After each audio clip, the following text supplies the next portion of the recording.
Committee on the Judiciary and the Select Subcommittee on the Weaponization of the Federal Government, dated March 21, 2023, and entitled A Manufactured Issue and Misapplied Priorities. Subpoenaed documents show no legitimate basis for the Attorney General's anti-parent memo, with the conclusion that the overwhelming majority of judicial districts reported not having heard of any instances or threats of violence being leveled at school board officials. I will now recognize the gentleman from South Carolina for his 5 minutes. Thank you, Mr. Chairman, for holding this hearing today, and thank you to our witnesses for being here.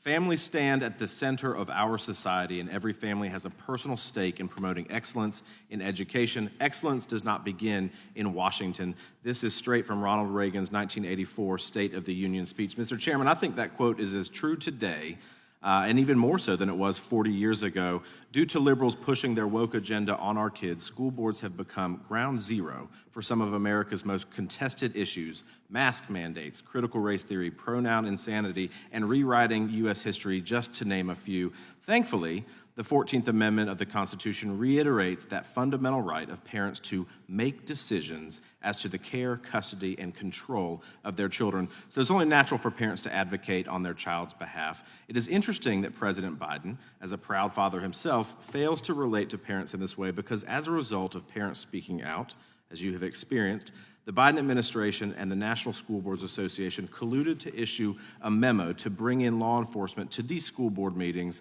and effectively silence parents. In November of 2021, the NSBA's letter to the Biden administration referred to those parents advocating for their children as domestic terrorism and hate crimes. Are you kidding me at this point? When I was a member of the South Carolina legislature, I, along with 36 other Republicans, called on the South Carolina School Boards Association to pull out of the NSBA, and within a week, South Carolina joined the long list of states that were no longer part of that national association. These parents are not domestic terrorists. They are simply parents who want the best for their kids. And in fact, I would offer that it is important for parents to work with school board members and not to have that divide between them that is arbitrarily put up by this administration. Mr. Langhofer, can you describe an instance where you represented a parent or teacher who was being retaliated against for speaking at a school board meeting? Sure, absolutely. We represent, and currently still do represent, Tanner Cross. And Tanner was a teacher in Loudoun County for many years, and he went to an open school board meeting to object to a proposed policy which was going to force him as a teacher and all students to participate in the social transition of students. And he spoke his 1 minute, left, went the next day to school, and taught his PE class. And he got a call that night, "You need to come to the HR tomorrow." And the next day he was suspended for simply exercising his constitutional right to speak about a proposed policy that was going to adversely affect every student in his class. We had to file a lawsuit, get an injunction, and get him reinstated, and they fought that, even after they lost to the circuit court, to the Virginia Supreme Court, and we're still down there now fighting that policy that they enacted over the objections of the teachers and parents later that year.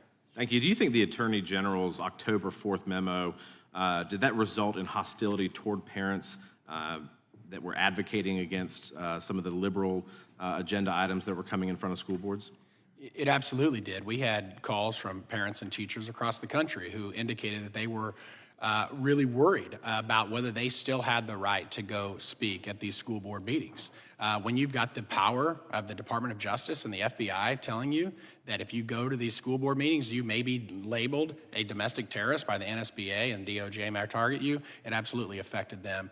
And you know, it took away their right to advocate for their kids, which is their constitutional right. Right. On the one hand, it would seem to indicate that parents were not welcome at a school board meeting to talk freely with their elected representatives. Is that fair to say?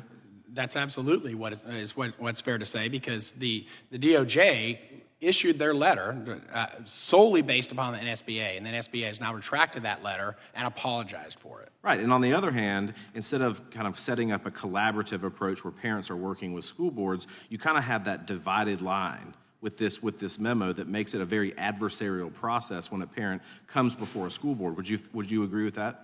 It absolutely created a much more hostile environment for parents to be able to collaborate in the political process. In your experience, what are some of the topics that parents bring up at these school board meetings? And do you think that these parents have valid concerns in bringing them up at a school board meeting?